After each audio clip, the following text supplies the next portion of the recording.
Captain Jake Morrison sat in his chair on the bridge of the UES Liberty. The ship was flying through space near the edge of human territory.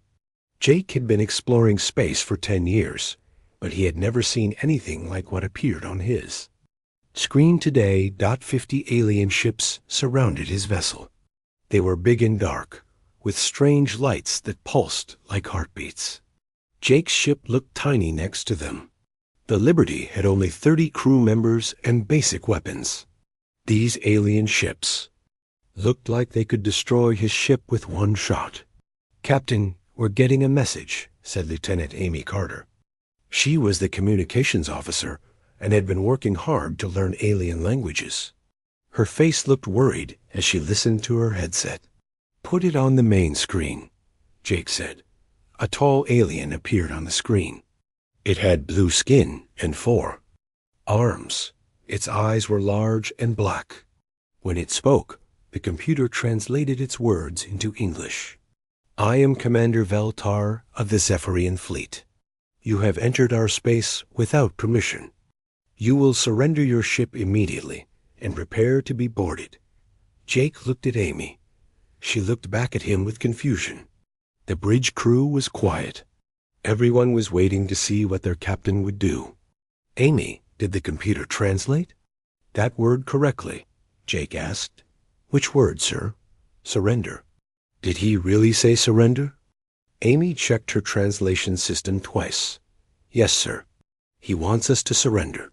Jake stood up from his chair. He was a tall man with gray hair and kind eyes. He had fought in 3 wars and explored dozens of planets. But he had never heard such. A strange request. "Open a channel," he said. The alien commander appeared on the screen again. His 4 arms were crossed, and he looked impatient. "Commander Veltar, this is Captain Morrison. I'm not sure I understand what you mean by surrender. Could you explain what you want us to do?" The alien's large eyes blinked slowly. "You will power down your weapons. You will shut off your engines. You will allow us to board your ship and take control." "And then what?" Jake asked. "Then you will be our prisoners until we decide what to do with you." Jake was quiet for a moment. His crew watched him carefully. Chief Engineer Ben Phillips had stopped working on his console. Security Chief Danny Moore had his hand on his weapon. Everyone was waiting. "Commander, I think there's been a misunderstanding," Jake said. "We're explorers, not enemies. If you want to talk, we can talk. But if you're planning to hurt my crew, we're going to have a problem." Commander Veltar's eyes opened wider. In all his years of commanding ships, he had never heard such words. Every species in the galaxy knew the rules of space combat. When you were outnumbered, you surrendered. It was simple and logical. "Captain Morrison, you have 1 ship. We have 50 ships. Surrender is your only logical choice." Jake looked around. His bridge. His crew was scared, but they were ready to fight.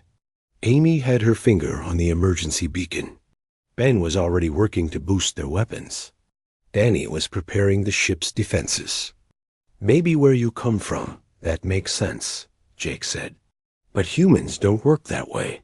If you want to fight, you'll get one. If you want to talk, we can talk. But we're not surrendering." Commander Veltar was shocked. He had fought many battles and conquered many worlds. Every enemy had eventually surrendered when faced with impossible odds. It was how war worked throughout the galaxy. "You cannot win," Veltar said. "Why do you choose to fight?" "Because these are my people," Jake said simply. "I don't abandon." "My people." The alien commander was quiet for a long moment. Then he closed the communication channel.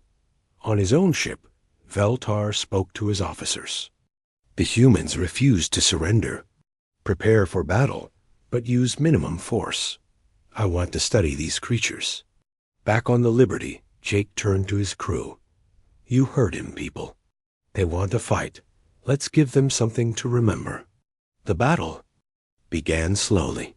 The Zephyrian ships moved forward carefully. They expected the human ship to surrender after the first few shots. Instead, something amazing happened. The Liberty fought like a wild animal. When the engines were damaged, Ben Phillips found a way to keep them running with spare parts. When the weapons failed, Danny Moore used the mining lasers as guns. When the hull was breached, the crew kept fighting while wearing spacesuits. Commander Veltar watched in amazement as the small human ship refused to die. His officers kept asking for permission to destroy the Liberty completely. But Veltar was too curious to end the fight. The humans used tactics no one had ever seen. They flew their damaged ship directly at Zephian vessels. They used broken pieces of their own ship as weapons. When their main computer failed, Amy Carter sent messages by hand using old radio equipment. After 2 hours of fighting, the Liberty was finally dead in space. Its engines were gone, its weapons were destroyed, and half the crew was hurt. Any normal species would have surrendered long ago. Commander Veltar opened a communication channel again. He expected to see defeat in the human captain's eyes. Instead, Jake Morrison was still standing on his bridge. His uniform was torn, and his face was dirty, but his eyes were still strong. "Commander," Jake said, "my ship is finished, but my crew is still alive. If you try to board us, we'll fight you hand to hand. If you want to kill us, you'll have to destroy the whole ship. But if you want to talk, I'm listening." Veltar had never seen anything like this. The human ship was completely defeated, but the humans still refused to surrender. It was impossible to understand. "Captain Morrison," Veltar said slowly, "I am calling a ceasefire. We need to talk." Jake smiled for the first time since the battle began. "Now you're making sense." As medical ships moved to help the Liberty, Commander Veltar began writing his report. He knew that what he had witnessed would change everything. The humans were different from every other species in the galaxy. They simply did not understand the word surrender. 3 months after the incident with the Liberty, Ambassador Lisa Grant walked through the halls of Nexus Prime. The massive station served as the home of the Galactic Council. Lisa had never seen anything so big. The station was larger in most human cities, and creatures from 47 different worlds lived and worked there. Dr. Alex Turner walked beside her. He was a tall man with brown hair and glasses who studied alien minds for a living. Alex had spent years learning how different species thought and acted. Today, he would help explain humans to the most powerful beings in the galaxy. "Are you nervous?" Alex asked as they approached the council chamber. "A little," Lisa admitted. She was a small woman with red hair and green eyes. She had been a diplomat for 15 years, but she had never faced anything like this. "They want to know why humans won't surrender. How do I explain something we don't fully understand ourselves?" The council chamber was enormous. The ceiling was so high that Lisa could barely see it. Representatives from dozens of species sat in a great circle. Some looked like humans, but others were completely alien. There were beings made of crystal, creatures that floated in the air, and animals that looked like giant insects. At the center of the circle sat Chancellor Mordun. He was an Etherian, one of the oldest species in the galaxy. His skin was pale blue and seemed to glow with soft light. His people had been exploring space for thousands of years before humans learned to make fire. "Ambassador Grant," Chancellor Mordun said in a voice like music, "thank you for coming. We have many questions about your species." Lisa and Alex took their seats in the center of the chamber. Around them, alien eyes watched their every move. Some looked curious, others looked worried, and a few looked angry. "We have studied the reports from Commander Veltar," the Chancellor continued. "What happened with your ship Liberty is very strange to us. In galactic history, no species has ever refused to surrender when defeat was certain." General Keswick of the Vorthan Empire stood up. He was a large creature covered in thick armor. His people were famous warriors who had conquered many worlds. Chancellor, I believe the humans are dangerous. They fight when fighting is pointless. They choose death over logical surrender. This behavior threatens the peace we have built. Other council members began to speak. A floating creature called Zixanal said humans were mentally ill. A crystal being named Vexmore worried that human behavior would spread to other species. Everyone seemed afraid of what humans might do. Chancellor Morgan raised his hand for silence. Ambassador Grant, please help us understand. Why do humans refuse to surrender? Lisa stood up slowly. She had practiced this speech many times, but her mouth felt dry. Honored council members, humans do understand surrender in many situations. We surrender in games when we cannot win. We surrender in legal matters when the evidence is against us. We even surrender in business when a deal is not good. Then why not in battle? Asked General Keswick. Dr. Turner stood up beside Lisa. If I may explain, council members, the answer lies in human evolution. On our world, humans were not the strongest or fastest creatures.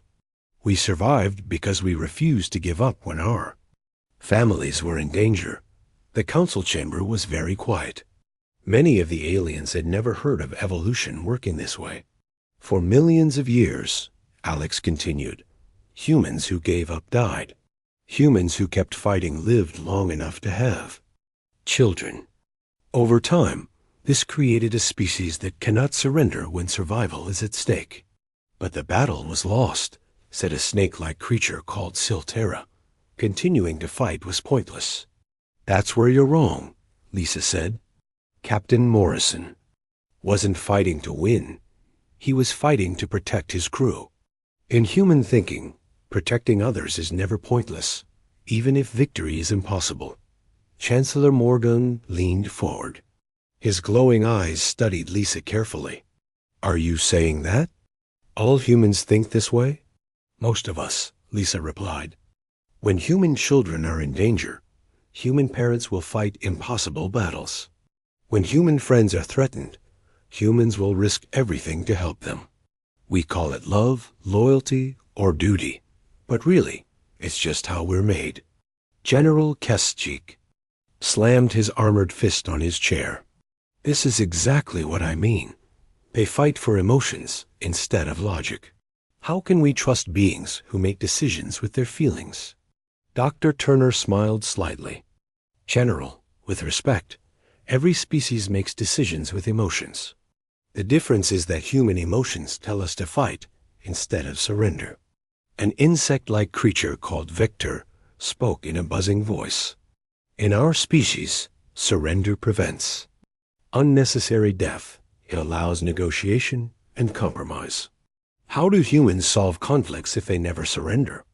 We find other ways, Lisa said.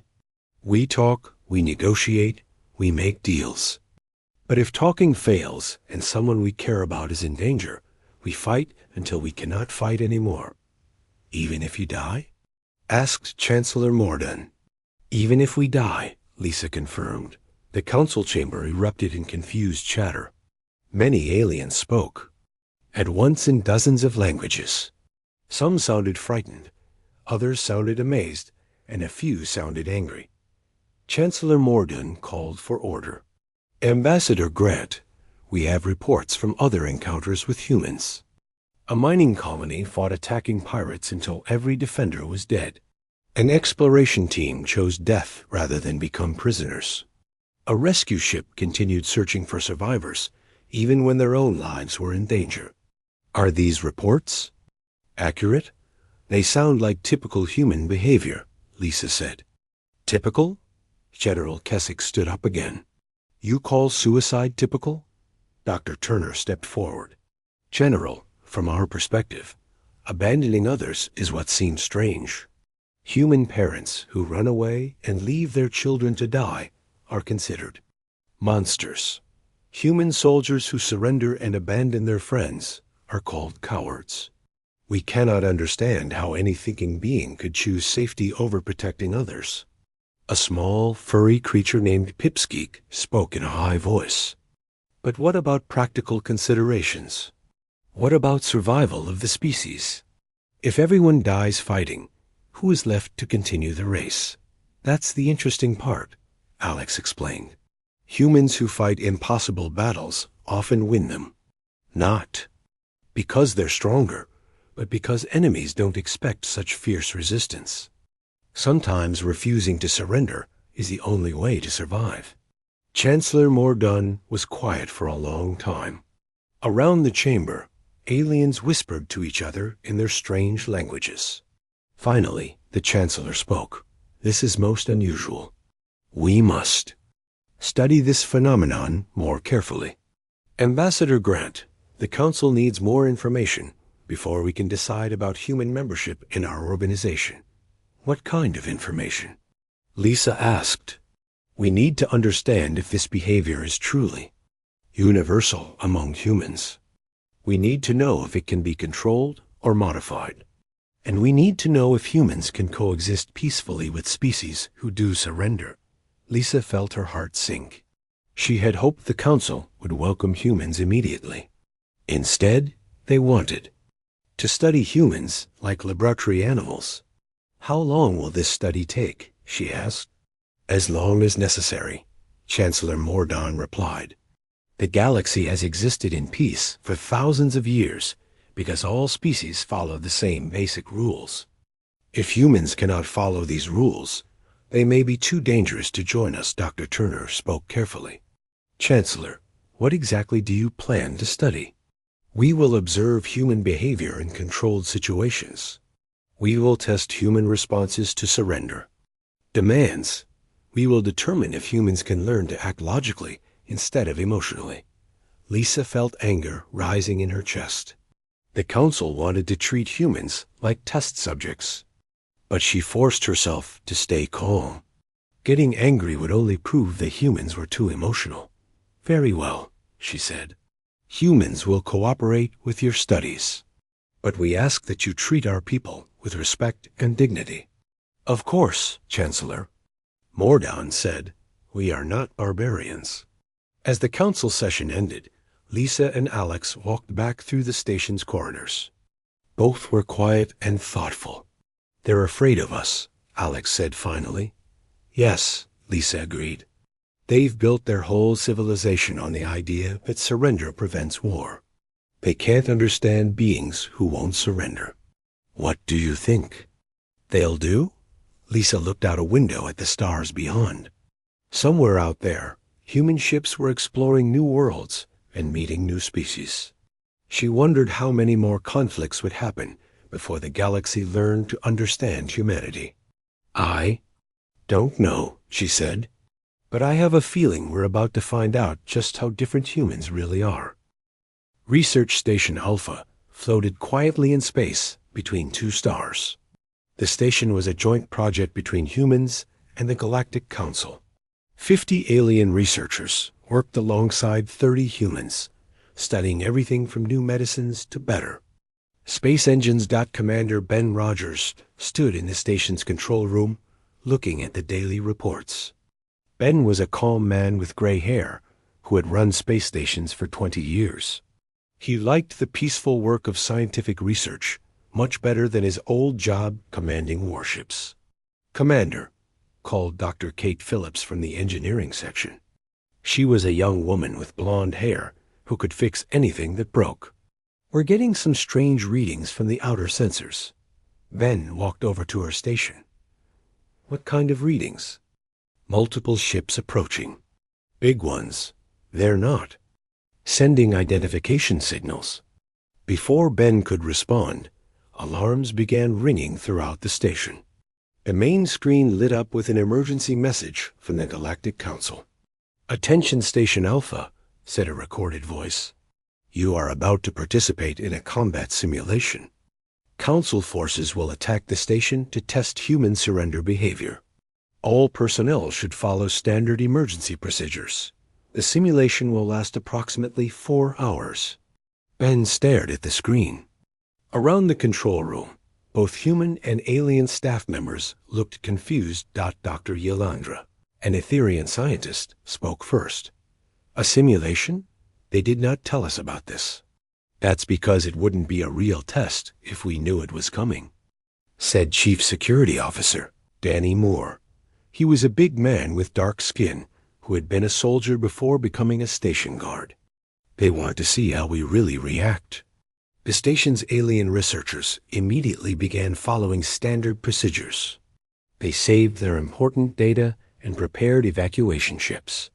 During simulations, the normal procedure was to resist briefly, then surrender when the attack became too strong. The humans, however, did something completely different. Kate, I need you to shut down all non-essential systems and boost our shields, Ben ordered. Sir, this is just a simulation, said Dr. Neros, a floating jellyfish-like creature. We should prepare to surrender according to protocol. I don't care if it's a simulation, Ben replied. If someone attacks my station, I'm going to defend it. Kate Phillips was already working at her console. I can reroute power from the laboratories and living quarters. That should give us about 30% more shield strength. Annie Moore activated the station's defense systems. The weapons were designed to protect against space pirates and asteroids, not military fleets. But Danny began modifying them. Anyway, Danny, what are you doing? Asked Dr. Zixno, a crystalline being who studied alien psychology. Preparing for siege warfare, Danny said simply. If they want this station, they're going to have to take it the hard way. Dr. Rachel Stone was working in the medical bay when the alarm started. She was a small woman with brown hair who had developed new treatments for space sickness. When she heard about the simulation, she did something that shocked the alien. Medical staff. We need to prepare for casualties, she announced. Dr. Stone, this is only a simulation, said her assistant, an insect-like Vorthan named Clichter. Simulations can have real accidents, Rachel replied. And if this is supposed to test human behavior, we need to act like it's real. Outside the station, Captain Veltar commanded the attacking fleet. He was the same Zephyrian officer who had fought Captain Morrison's ship months earlier. The Council had chosen him because he understood human behavior better than most aliens. Begin the simulation, Veltar ordered. Remember, this is a test, not a real battle. Use minimum force. The attack began with warning shots and demands for surrender. Standard procedure called for the station to resist for exactly 1 hour, then give up when the situation became hopeless. Instead, Station Alpha began fighting like it was under real attack. Kate Phillips used the station's industrial equipment as weapons. Mining lasers became anti-ship guns. Cargo manipulators grabbed pieces of space debris and threw them at the attacking ships. Construction robots were reprogrammed to repair damage faster than the attackers could cause it. Danny Moore organized the defense like a military operation. He positioned both human and alien staff at key locations around the station. The aliens were confused, but they followed his orders because he seemed to know what he was doing. Why are the humans acting this way? Asked Lieutenant Morkex, one of Veltar's officers. This is only a test. Because humans don't understand the difference between a test and a real fight, Veltar replied. To them, any threat to their people is real. After 4 hours, the simulation was supposed to end. Instead, the fighting continued.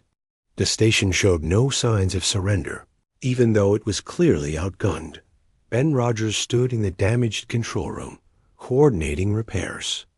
Half the station's systems were offline, and emergency lights flickered throughout the corridors. But his crew was still fighting. Commander, perhaps we should signal surrender, suggested Dr. Yelandra. The simulation has gone on much longer than planned. The attackers haven't told us the simulation is over, Ben replied. Until they do, we keep fighting. Captain Veltar was becoming worried. The test was supposed to last 4 hours, but it was now day 3. The humans showed no signs of giving up, even though their station was barely functional. "Sir, should we end the simulation?" asked Lieutenant Morkex. "Not yet," Veltar said. "The Council wants to see how far humans will go." "I think we're about to find out." Inside the station, the situation was desperate. Life support was failing in several sections. Food and water were running low.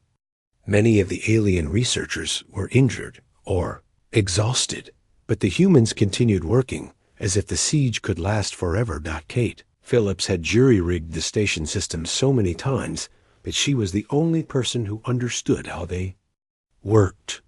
"I can keep us running for maybe another week," she told Ben. Danny Moore had turned the station into a maze of defensive positions.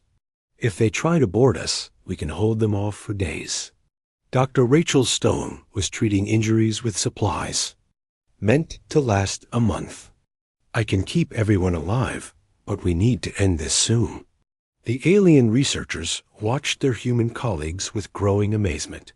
These people were willing to die for a simulation. "I do not understand," Dr. Zixenel said to Ben. "Why do you continue fighting when the situation is hopeless?" Ben looked around the damaged control room. His uniform was dirty and torn. His face was tired, but his eyes were still determined. "Because you're counting on me," he said simply. "All of you. Human, alien, it doesn't matter. You're my people. Now, and I don't abandon my people." Dr. Zixenel was quiet for a moment. Then something strange happened. The crystalline being moved to the edged console and began working to repair it.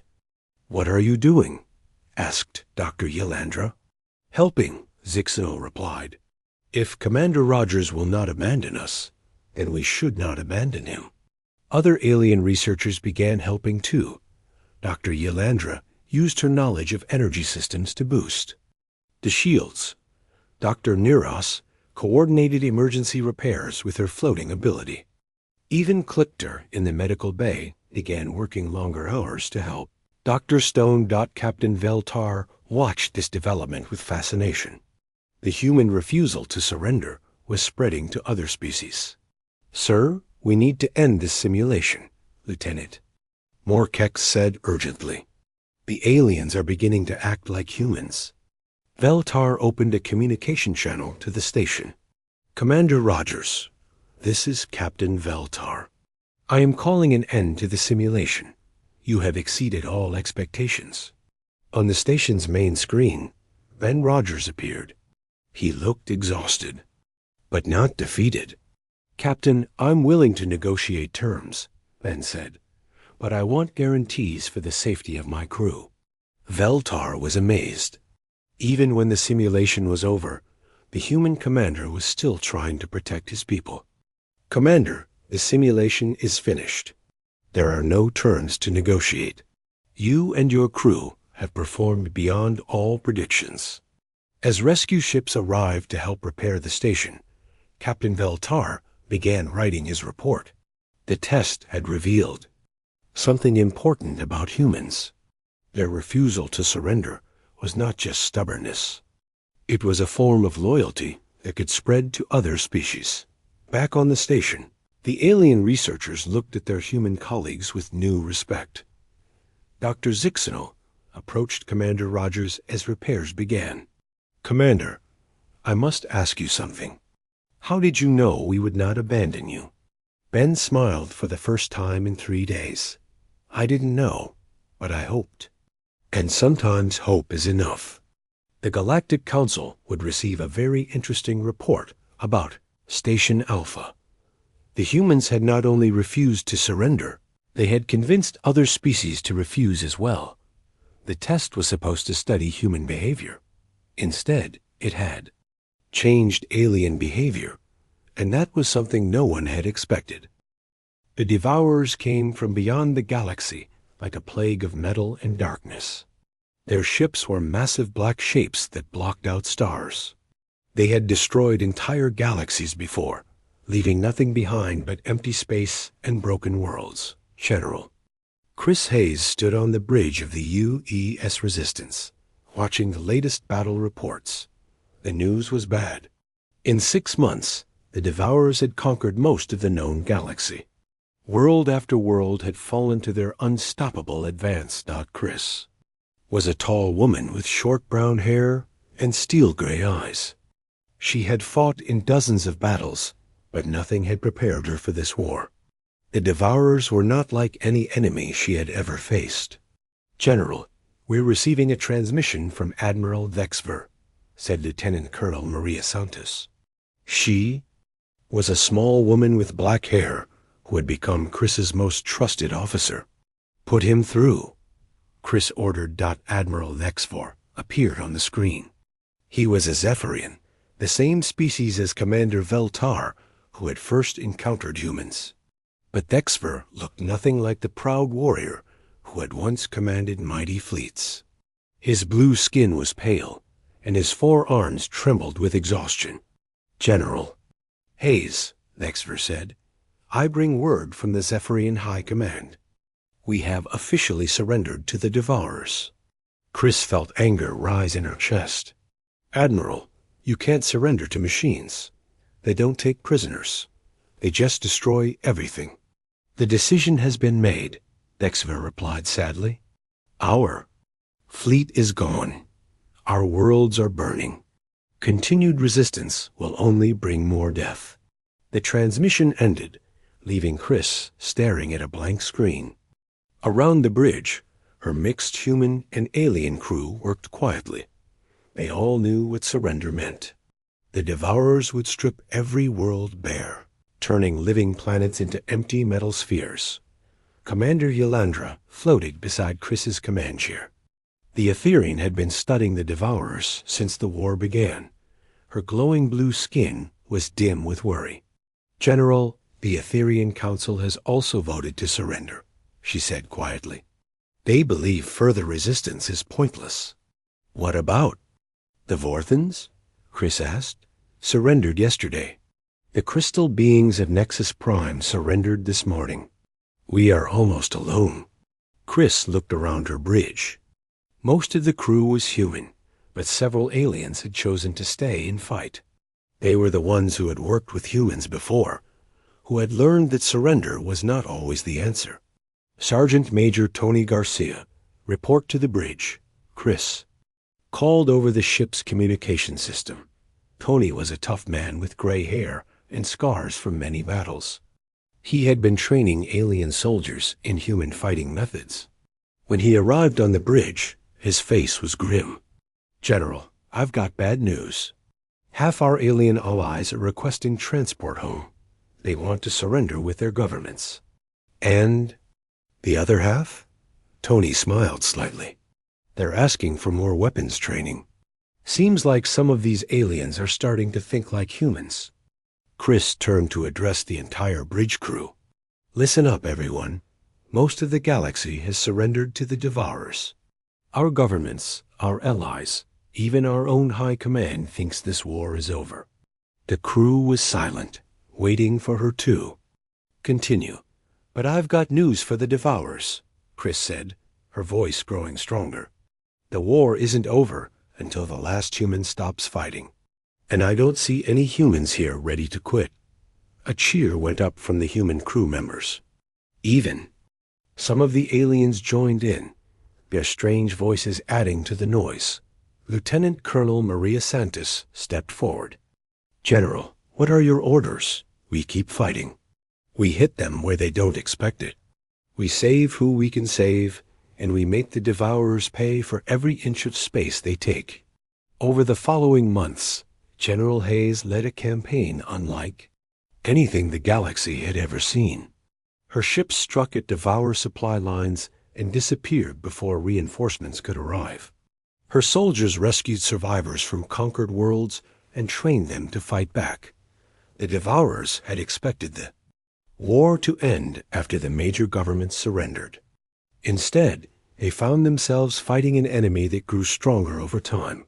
On the planet Kepler 7, the last major battle of the conventional war had ended in defeat. The planet's defenders had surrendered according to standard protocol, But in the ruins of the capital city, something new was happening. Captain Steve Clark led a mixed group of human and alien survivors through the destroyed streets. Steve was a young man with red hair who had learned to fight in the slums of Earth. Now he was teaching alien refugees how to wage guerrilla war. Remember, he told a group of Zephyrian civilians, the Devourers think this planet is conquered. They're not expecting resistance. That gives us an advantage. An old Zephyrian named Morcaine raised one of his 4 hands. Captain Clark, my government has surrendered. Is it not wrong to continue fighting? Steve looked at the alien elder with sympathy. Morcaine, your government surrendered to save lives. But the Devourers aren't interested in mercy. They're going to destroy this world whether you resist or not. The only question is whether you go down fighting or on your knees. Young Zephyrians who had lost their families began nodding. An Etherian woman named Celisa stepped forward. Captain, teach us to fight like humans. Word of the resistance spread from world to world. Beings who had lived in peace for thousands of years began learning the art of war from humans who refused to surrender. The Devourers found themselves facing an impossible situation. They had conquered the galaxy according to their programming, but the galaxy would not stay conquered. On Nexus Prime, the former capital of the Galactic Council, Devourer machines worked to strip the station of useful materials. But in the lower levels, Chancellor Mordoon met secretly with other alien leaders who had rejected their government's surrender. The humans are right, the old Etherian said to the gathered representatives. Surrender to the Devourers is not peace, it is extinction. A Vorthan general named Keswick, the same alien who had once argued that humans were too dangerous, spoke up. I have seen human tactics in action. They fight not to win, but to never lose. Perhaps this is what we need. The secret meeting ended with a decision that would have been unthinkable a year before. The remaining alien leaders would formally reject their government's surrender and join the human resistance. General Hayes received word of this development while their fleet was hiding in an asteroid field. Commander Ylandra brought her the message with glowing eyes full of hope. General, we are no longer alone. 17 species have officially withdrawn their surrender and declared continued resistance. Chris smiled. It was the first time she had felt real hope since the war began. How many ships do we have now? 300 combat vessels and growing. More importantly, we have something the Devourers never expected to face. What's that? A galaxy that refuses to stay conquered. The Devourers had been programmed to fight wars that ended with surrender. Their artificial minds could not process the concept of permanent resistance. They began making tactical errors, expecting enemies to give up when victory became impossible. Instead, they found human-trained aliens who fought like humans. They found worlds that rose in rebellion after being conquered. They found an enemy that grew stronger with every defeat. On the bridge of a massive Devourer command ship, artificial intelligences struggled to understand what was happening. Their programming told them the war was over. Their sensors told them the fighting was getting worse. Error messages began appearing in their systems. The concept of permanent resistance was causing logic failures in their decision-making processes. For the first time in millions of years, the Devourers were confused. General Hayes stood in the command center of her secret base, looking at star maps that showed the changing battle lines. The red areas showed Devourer control, but those areas were now filled with green dots representing active resistance cells. Lieutenant Colonel Santos approached with a new report. General, we're getting word from Earth. The home government is officially rejecting the UN surrender vote. They're joining the resistance. Chris felt tears in her eyes. Earth had been the last major human world to hold out, but even they had seemed ready to give up. What changed their minds? She asked. The news reports from the colonies. They've been watching human settlements fight impossible battles, and win them. The government decided that if a bunch of colonists and space traders could take on the Devourers, Earth could too. Around the command center, aliens and humans worked side by side, planning the next phase of the war. They were no longer just fighting to survive. They were fighting to prove that some things were worth dying for. The Devourers had conquered the galaxy. But they were about to learn that conquering and holding were two very different things. And humans, as the galaxy was discovering, were very good at taking things back. 2 years after the Devourers first arrived, Captain Steve Clark stood on the bridge of the USS Defiance. The ship was a patchwork of human engineering and alien technology, built from the wreckage of 100 battles. It was not the most beautiful ship in space, but it had never surrendered. Steve was older now, with lines around his eyes and gray streaks in his red hair. The war had aged everyone, but it had also taught them things about themselves they never knew. "Captain, we're approaching." "The Devourer command Nexus," said Chief Tactical Officer Neras. The former Etherian pacifist now coordinated weapons with the skill of a veteran warrior. Her glowing skin pulsed with determination instead of its old peaceful light. "How many ships do they have protecting it?" Steve asked. 5,000, sir." "We have 300. Steve looked around his bridge. The crew was a mix of humans and aliens who had learned to fight with human stubbornness. They all knew the odds. They all knew this might be a one-way trip. "Any word from the other fleets?" Lieutenant Amy Carter, now Admiral Hayes's communications officer, shook her head. "Nothing yet, sir. Admiral Hayes is still fighting in the Outer Rim. General Rodriguez is pinned down near the core worlds." "We're on our own," Steve smiled. It was the same smile Captain Morrison had worn 2 years ago when facing impossible odds. "Then let's make this count. All ships, prepare for attack." The Devourer Command Nexus was a massive structure the size of a small moon. It controlled all Devourer operations in this part of the galaxy. Destroying it would not end the war, but it would cripple the enemy's ability to coordinate their forces. Admiral Veltar, now commanding a mixed fleet of Zephyrian rebels, opened a communication channel. His blue skin was marked with battle scars, and his forearms moved with the confidence of someone who had learned to never give up. "Captain Clark, my ships are ready. We will follow your lead." Other voices joined in. Commander Yelandra from her Etherian strike force. General Keswick, leading his Vorthan raiders. Captain Zixnal, commanding crystal ships that sparkled like diamonds. Against the darkness of space, not all of them had learned the same lesson. Some things were worth fighting for, no matter what the cost. "This is Captain Clark to all ships," Steve said over the fleet communication system. 2 years ago, most of our governments surrendered to the Devourers. They thought the war was over. They were wrong. The fleet moved forward toward the massive enemy defenses. Devourer ships swarmed out to meet them like angry insects. "The war isn't over because we refuse to let it be over," Steve continued. "Today, we're going to show the galaxy what happens when people decide that some things are more important than survival." The battle began with impossible fury. The small allied fleet threw itself at the Devourer defenses with the desperation of beings who had nothing left to lose. Ships exploded in brilliant flashes of light. Brave crews died in the cold vacuum of space, but something strange happened. The Devourer defenses, which should have easily destroyed the attackers, began to falter.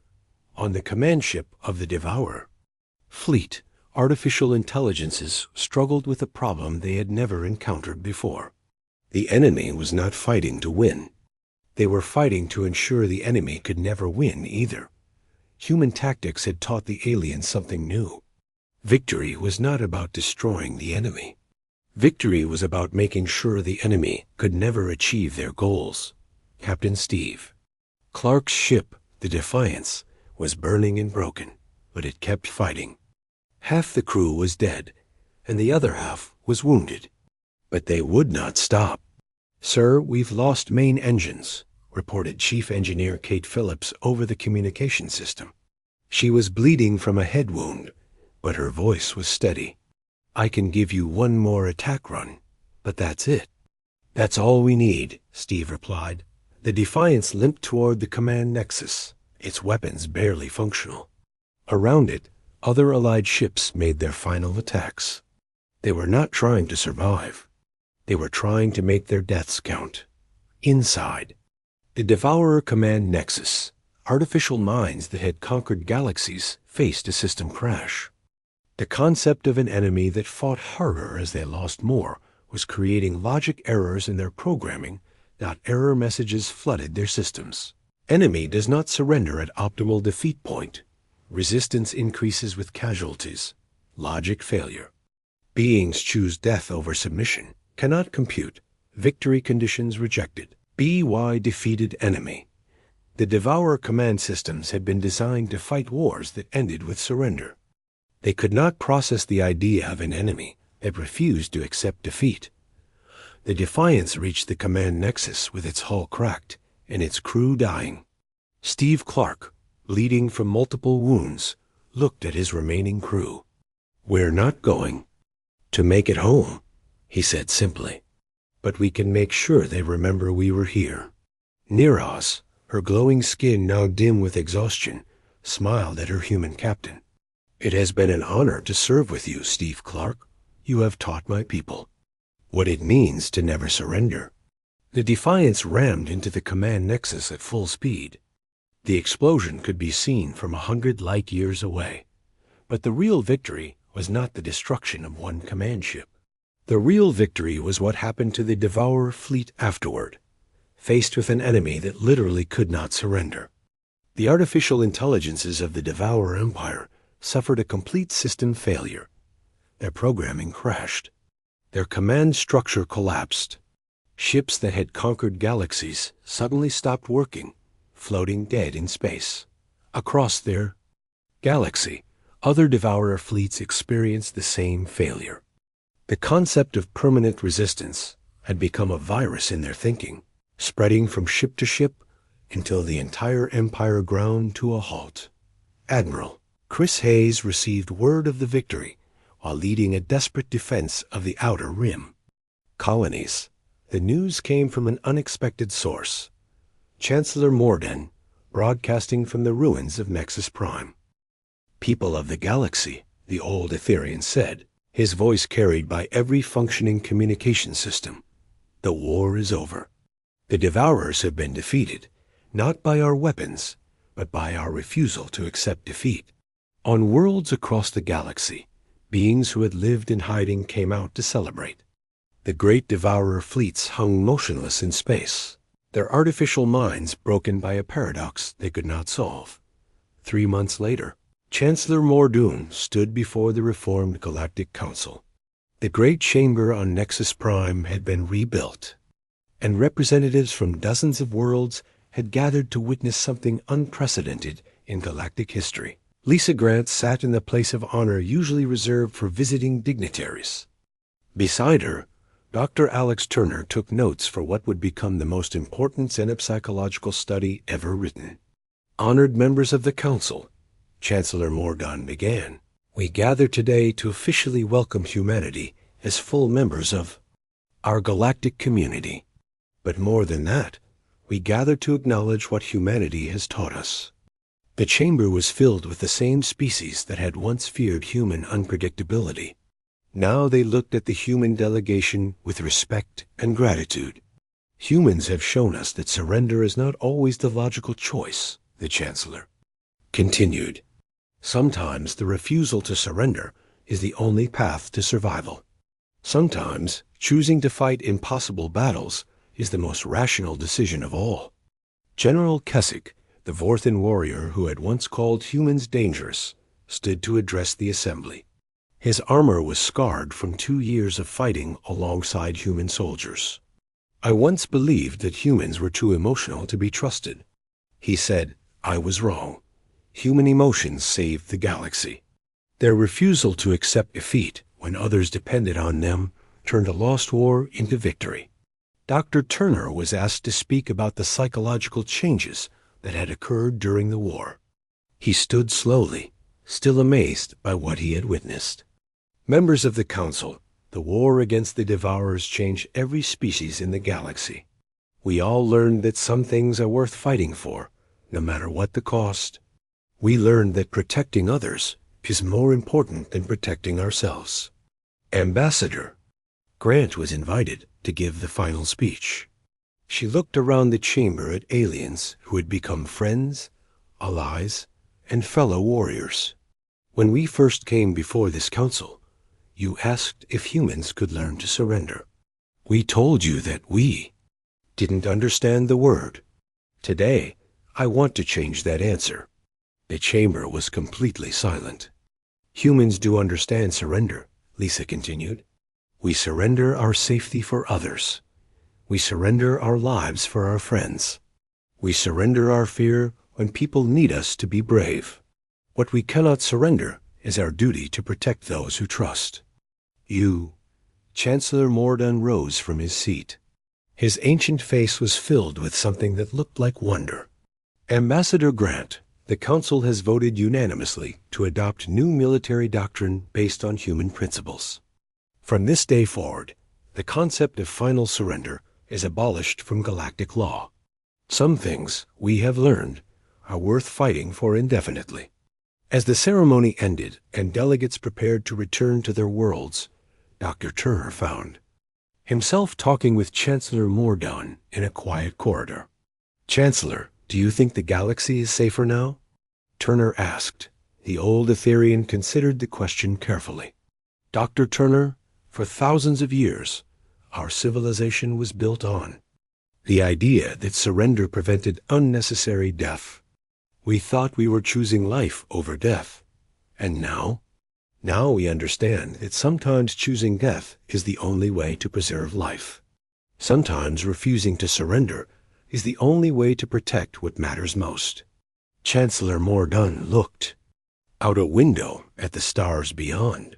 Somewhere out there, human ships continued exploring the galaxy, meeting new species and spreading the idea that some things were worth never giving up. The galaxy is not safer, he said finally, but it is stronger, and perhaps that is more important. Dr. Turner nodded, understanding at last why humans had seemed so strange to the rest of the galaxy. They had never learned to value safety over duty, survival over sacrifice. And in the end, that had made all the difference. The war was over. The Devourers were defeated. But most importantly, the galaxy had learned that surrender was not always the answer. Sometimes the refusal to surrender was the only way to win.